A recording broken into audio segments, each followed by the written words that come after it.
Hi Spooky friends, welcome to my channel, Kelly Does Stuff. It is August, so that means the stuff we're doing is Halloween.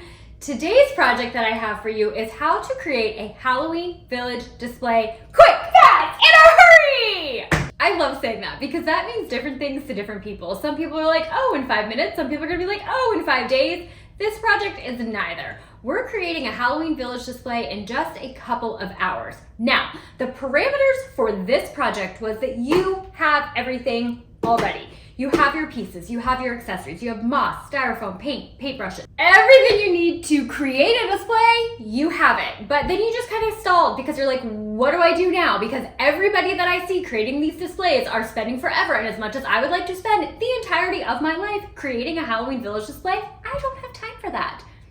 I understand, I do. The struggle's real, yeah.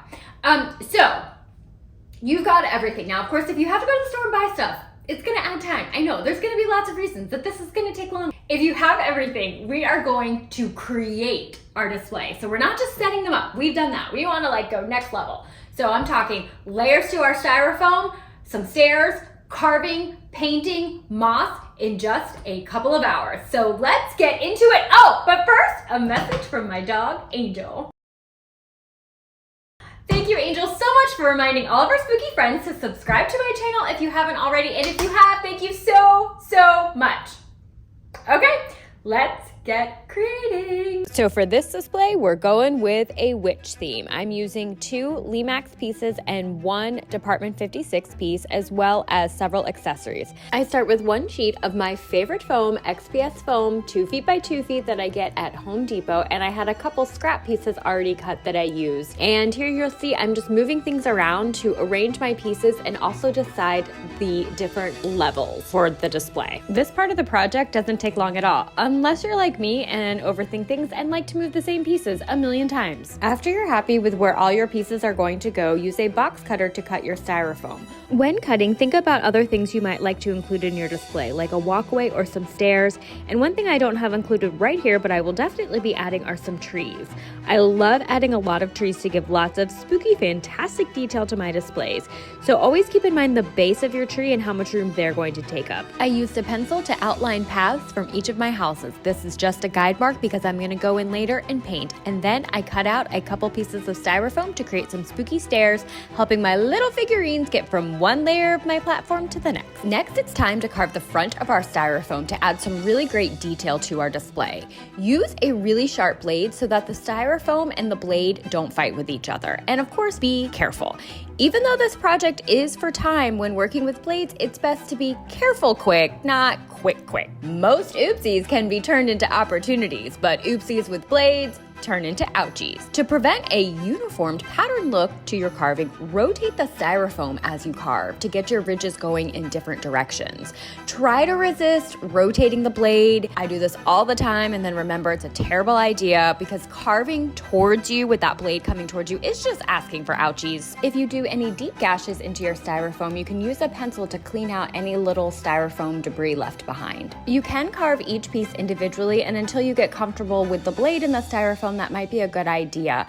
I like to carve my layers together, which you can see I'm doing here, to create a cohesive look between the layers and have it look more like one solid piece. Honestly though, that's just a personal preference and it's your display and you can do it any way you want.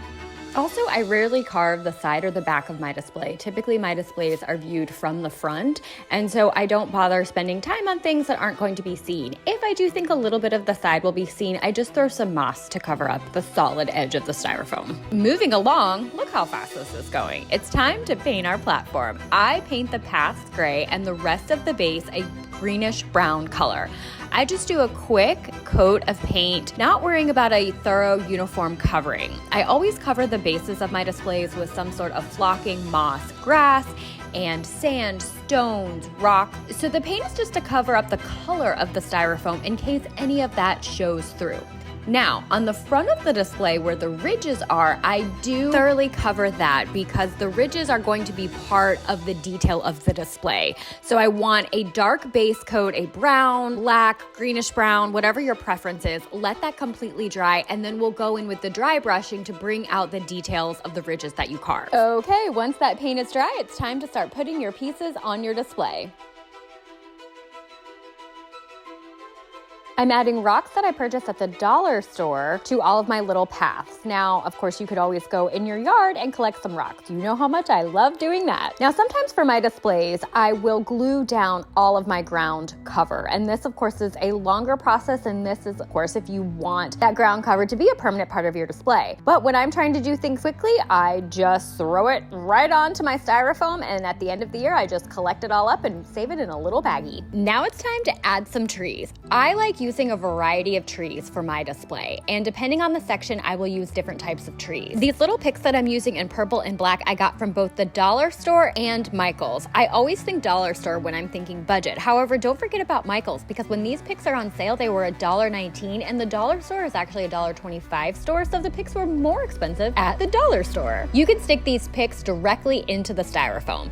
Now, depending on the look that you're going for, you might not want to go with this option if you like things that are more realistic, things that you might actually see in nature. I like a variety of trees, so I'm always on the lookout for different options. Now the time has arrived to complete our display by adding some moss. As I mentioned, any moss that I don't glue down to my displays, I just save from year to year and throw it all in a Ziploc bag. You can get brown and green moss at the dollar store. I've also purchased it at Michael's and on Amazon. And there we have it, spooky friends, our Halloween village display in a hurry. In just a couple of hours, we laid out our design, carved our styrofoam, painted it, added ground cover and trees, and made it look spooktacular. And of course, we had so much fun. I really love sharing this project with you guys. I hope it gave you some good ideas for how you can create a great display without a lot of time. Please consider subscribing to my channel if you haven't already. Thank you so much if you have. Like this video and leave a comment with any questions that you have. Thank you for watching. I look forward to seeing you next time. Happy creating.